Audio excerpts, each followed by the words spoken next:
Hello students, welcome to Shiny Max 10ஆம் வகுப்பு பயிற்சி 1.1ல ஃபர்ஸ்ட் கொஸ்டின் பார்க்கலாம்.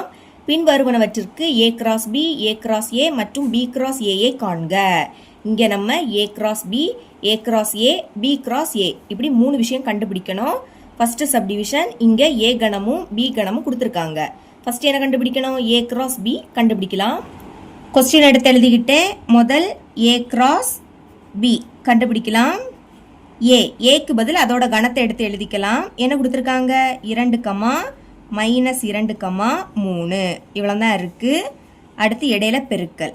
அப்புறம் பிக்கு பதில் அதோட கணத்தை எடுத்து எழுதிருங்க. 1 கமா மைனஸ் 4. சரிங்களா? இப்போ ஃபஸ்ட்டு கணத்துக்கான ப்ராக்கெட்டை போட்டுக்கணும். போட்டுக்கிட்டு இங்கே நடுவில் பெருக்கல் இருக்குது. அப்போ புள்ளிகளாக எழுதணும். அதாவது இங்கே உள்ள ஃபர்ஸ்ட் உறுப்பும் அங்கே உள்ள ஃபர்ஸ்ட் உறுப்பையும் சேர்த்து எழுதிக்க போகிறோம். புள்ளிகளை எப்படி எழுதுறதுனா முதல் இந்த ப்ராக்கெட்டை போட்டுருங்க. இப்போ ஃபர்ஸ்ட் இங்கே என்னது இருக்குது? 2 இருக்குது. கமாக்கு அடுத்து அங்கே உள்ள உறுப்பை எழுதிக்கணும். இங்கே 1 இருக்குது. புரியுதா? 2 எழுதிக்கிட்டோம். கமாக்கு அடுத்து இங்கே உள்ள உறுப்பு அடுத்தும் கமா போட்டுக்கணும். இனி இங்கே உள்ள ஃபர்ஸ்ட் உறுப்பையும் அங்கே உள்ள இரண்டாவது உறுப்பையும் எழுதிக்க போகிறோம். அப்போ என்ன வரும்? 2 கமா மைனஸ் 4ன்னு வரும். சரிங்களா? கமா. இனி அங்கே உறுப்பு இல்லை. அப்போ இங்கே உள்ள இரண்டாவது உறுப்பும் அங்கே உள்ள முதல் உறுப்பை எழுதிக்க போகிறோம். Minus 2 comma 1 எழுதிருங்க. கமா. இனி இங்கே உள்ள இரண்டாவது உறுப்பும் அங்கே உள்ள இரண்டாவது உறுப்பும் அப்போ மைனஸ் 2 கமா மைனஸ் 4ன்னு வரும். Minus 2 comma minus 4 comma. அங்கே அடுத்து உறுப்பு இல்லை. அப்போ இங்கே உள்ள தேர்ட் உறுப்பும் அங்கே உள்ள ஃபர்ஸ்ட் உறுப்பும் அப்போ என்ன வரும்? 3 கமா 1ன்னு வரும். சரிங்களா? கமா. இனி இங்கே உள்ள தேர்ட் உறுப்பும் அங்கே உள்ள ரெண்டாவது உறுப்பும் 3 கமா மைனஸ் 4ன்னு வரும். 3 கமா மைனஸ் 4. இனி இதுக்கு அடுத்த உறுப்பு கிடையாது. அப்போ இதோட ஸ்டாப் பண்ணிக்கலாம். தொடங்கும் போது கணத்துக்கான பிராக்கெட் போட்டுக்கிட்டோம். அதே மாதிரி முடிக்கும் போதும் கணத்துக்கான பிராக்கெட் போடணும். இதுதான் இதோட ஆன்சர். இனி இரண்டாவது A கிராஸ் A கண்டுபிடிக்கலாம். எழுதிக்கிறேன். A cross A. A இருக்கு. அப்போ ஏக்கு பதில் அதோட கணத்தை எடுத்து எழுதிருங்க. எழுதிக்கலாம். 2 கமா மைனஸ் 2 கமா 3 இவ்வளோ தான் இருக்குது. பெருக்கல். மறுபடியும் ஏ தான். அப்போ ஏ கணத்தை தான் எடுத்து எழுதிக்கணும். சரிங்களா? இதே தான் மறுபடியும் வரும். 2 கமா மைனஸ் 2 கமா 3. ஓகே, முதல் கணத்துக்கான பிராக்கெட் போட்டுருங்க. இங்கே நடுவில் பெருக்கல். அப்போ புள்ளிகளை எழுதலாமா? இங்கே உள்ள ஃபர்ஸ்ட் உறுப்பும் அங்கே உள்ள ஃபர்ஸ்ட் உறுப்பையும் எழுதிக்கணும். இங்கே 2 இருக்குது. கமா. அங்கேயும் 2 கமா. இனி இங்கே உள்ள ஃபர்ஸ்ட் உறுப்பும் அங்கே உள்ள இரண்டாவது உறுப்பையும் எழுதிக்கணும்.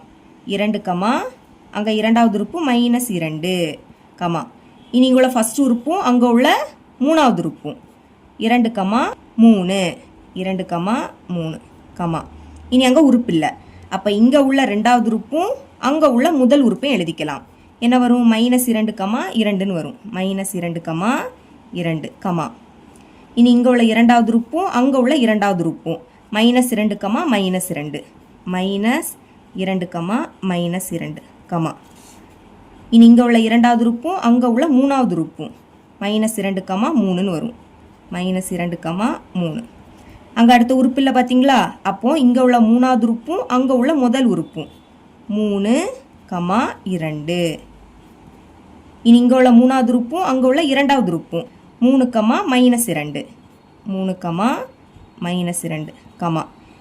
மூணாவது உறுப்பும் அங்கே உள்ள மூணாவது உறுப்பும் 3 அங்கே 3 தான். சரிங்களா? இனி இங்கே உறுப்பு இல்லை. அப்போ இதோட ஸ்டாப் பண்ணிக்கலாம். கணத்துக்கான பிராக்கெட் போட்டுருங்க. இதுதான் இதோட ஆன்சர். இனி கடைசியாக B கிராஸ் A கண்டுபிடிக்கலாம். எழுதிக்கிறேன். B cross A. பிக்கு பதில் பியோட கணம் என்னது? 1 கமா மைனஸ் 4 எழுதிக்கலாம். 1 கமா மைனஸ் 4 இடையில பெருக்கல். அடுத்து A. அதோட கணம் எடுத்து எழுதிக்கலாம். 2 கமா மைனஸ் 2 கமா 3. ஃபஸ்ட்டு கணத்துக்கான பிராக்கெட். இங்கே நடுவில் பெருக்கல். அப்போ புள்ளிகளை எழுதலாம். இங்கே உள்ள ஃபர்ஸ்ட் உறுப்பும் அங்கே உள்ள ஃபர்ஸ்ட் உறுப்பும் 1 கமா 2 கமா. இங்கே உள்ள ஃபர்ஸ்ட் உறுப்பும் அங்கே உள்ள இரண்டாவது உறுப்பும் 1 கமா மைனஸ் 2. இனி இங்கே உள்ள ஃபர்ஸ்ட் உறுப்பும் அங்கே உள்ள மூணாவது உறுப்பும் 1 கமா 3ன்னு வரும். 1 கமா 3. இனி அங்கே உறுப்பு இல்லை. அப்போது இங்கே உள்ள இரண்டாவது உறுப்பும் அங்கே உள்ள முதல் உறுப்பும் minus 4 comma 2 minus 4 comma 2 comma. இனி இங்கே உள்ள இரண்டாவது உறுப்பும் அங்கே உள்ள இரண்டாவது உறுப்பும். அப்போ -4, -2. அடுத்து இங்கே உள்ள இரண்டாவது உறுப்பும் அங்கே உள்ள மூணாவது உறுப்பும் -4, 3ன்னு வரும். சரிங்களா? ஓகே, இனிமேல் இதுக்கு அடுத்து உறுப்பு இல்லை. அப்போ இதோட நிறுத்திக்கலாம். இதுதான் இதோட answer. Second subdivision A is equal to B is equal to P, Q. அதாவது AB ரெண்டு கணமுமே இதுதான். சரிங்களா? ஃபஸ்ட்டு A cross B கண்டுபிடிக்கலாம். A இருக்கு. ஏக்கு பதில் அதோட கணத்தை எடுத்து எழுதிக்கோங்க. P, Q எழுதிட்டேன். அடுத்து இடையில பெருக்கல். B, Bயோட கணமும் அதுதான். சரிங்களா? அப்போ B வந்தாலும் அதே தான் நம்ம எழுதிக்க போகிறோம். P, Q எழுதிட்டேன். இப்போ நடுவில் பெருக்கல். அப்போ புள்ளிகளாக தான் எழுதணும். ஃபஸ்ட்டு கணத்துக்கான பிராக்கெட். புள்ளிகளை எப்படி எழுதுறது? இங்குள்ள ஃபஸ்ட்டு உறுப்பும் அங்குள்ள ஃபஸ்ட்டு உறுப்பும் P, P, இனி இங்குள்ள ஃபஸ்ட்டு உறுப்பும் அங்கே உள்ள இரண்டாவது உறுப்பும் P, Qன்னு வரும். P, Q. அடுத்து அங்கே உறுப்பு இல்லை.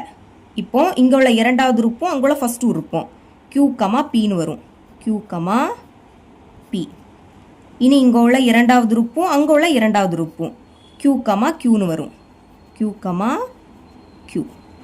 இதுக்கு அடுத்து உறுப்பு இல்லை. அப்போ இதோட ஸ்டாப் பண்ணிக்கலாம். இதுதான் இதோட ஆன்சர். ரெண்டாவது என்ன கண்டுபிடிக்கணும்? A cross A. A இருக்கு. ஏக்கு பதில் அதோட கணத்தை எடுத்து எழுதிருங்க.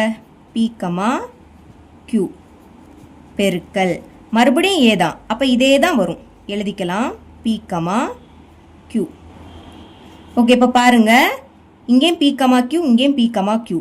ரெண்டுலேயே நடுவில் பெருக்கல் தான் இருக்குது. அடுத்தும் P, Q. அப்போ இதோட ஆன்சரும் இதே தான் வரும். அதையே எடுத்து எழுதிக்கலாம். அதையே எடுத்து எழுதிக்கிட்டேன். இதுதான் ஆன்சர். கடைசி என்ன கண்டுபிடிக்கணும்? B cross A. Bக்கு பதில் அதோட கணத்தை எடுத்து எழுதிக்கலாம். P, Q இடையில பெருக்கல். ஏயோட கணமும் அதே தான். P, Q. இங்கே அதே மாதிரி P, Q ரெண்டிலே நடுவில் பெருக்கல். அடுத்தும் P, Q. அப்போ இதே ஆன்சர் தான் இங்கேயும் வரும். எடுத்து எழுதிக்கிட்டேன். இதுதான் இதோட answer. Third subdivision A is equal to M, N, B is equal to வெற்று கணம். அதாவது வெற்று கணம். இதை இப்படியே எழுதிக்கலாம். வெற்று கணம் அப்படின்னா என்னன்னா உள்ள எந்த உறுப்புமே இருக்காது. வெறும் பிராக்கெட்டை மட்டும் போட்டுக்கணும். சரிங்களா? இப்போ முதல்ல என்ன கண்டுபிடிக்கணும்? A cross B கண்டுபிடிக்கலாமா? ஏக்கு பதில் அதோட கணத்தை எடுத்து எழுதிக்கோங்க. M, N. அடுத்து இடையில பெருக்கல். B வெற்று கணம். இதுவும் எழுதிக்கலாம், இல்லாட்டா இதுவும் எழுதிக்கலாம். நான் இதே எழுதிக்கிறேன். ஓகே, இப்போ நடுவில் பெருக்கல். அப்போ புள்ளிகளாக எழுதணும். புள்ளிகளாக எழுதணும்னா இதுக்குள்ள ஏதாவது உறுப்பு இருக்கணும். உறுப்பு இருந்தால் தான் நம்ம புள்ளிகளாக எழுத முடியும். சரிங்களா? உறுப்பு இல்லை, அப்போ புள்ளிகளாக எழுத முடியாது. அப்போ இதோட ஆன்சர் வேற அந்த பிராக்கெட்டை மட்டும் போடுங்க. உள்ள எதுவுமே வராது. சரிங்களா? ஏன்னா இங்கே உறுப்பு இல்லை. உறுப்பு இருந்தால் தான் புள்ளிகளாக எழுத முடியும். இதுதான் இதோட ஆன்சர். இனி A cross A கண்டுபிடிக்கலாம். ஏக்கு பதில் அதோட கணத்தை எடுத்து எழுதிக்கலாம். M, N பெருக்கல். மறுபடியும் A. அப்போ இதே தான் வரும். M, N. இப்போ புள்ளிகளை எழுதலாமா? இங்குள்ள ஃபஸ்ட் உறுப்பும் அங்குள்ள ஃபஸ்ட் உறுப்பும் எழுதிக்க போகிறோம். முதல் கணத்துக்கான பிராக்கெட். இங்கே M இருக்குது, அங்கே M. அடுத்து இங்குள்ள ஃபஸ்ட் உறுப்பும் அங்குள்ள இரண்டாவது உறுப்பும் எழுதிக்கலாம். M, Nன்னு வரும். இனி அங்கே உறுப்பு இல்லை. அப்போ இங்குள்ள இரண்டாவது உறுப்பும் அங்குள்ள முதல் உறுப்பும் N, M. இனி இங்குள்ள இரண்டாவது உறுப்பும் அங்கே உள்ள இரண்டாவது உறுப்பும் N, N. அடுத்து உறுப்பு இல்லை. இதோட ஸ்டாப் பண்ணிக்கலாம். இதான் இதோட ஆன்சர். கடைசியாக B cross A. B வெற்று கணம். பிராக்கெட்டை மட்டும் போட்டுக்கணும். சரிங்களா? இடையில பெருக்கல். A கணம் என்னது? M, N எழுதிக்கலாம். M, N. பாருங்க, புள்ளிகளாக எழுதணும்னா இதுக்குள்ள உறுப்பு இருக்கணும். இங்கே உறுப்பு இல்லை. அப்போ இதோட ஆன்சர் வெற்று கணம் தான். இவ்வளோ தான் இந்த சம்.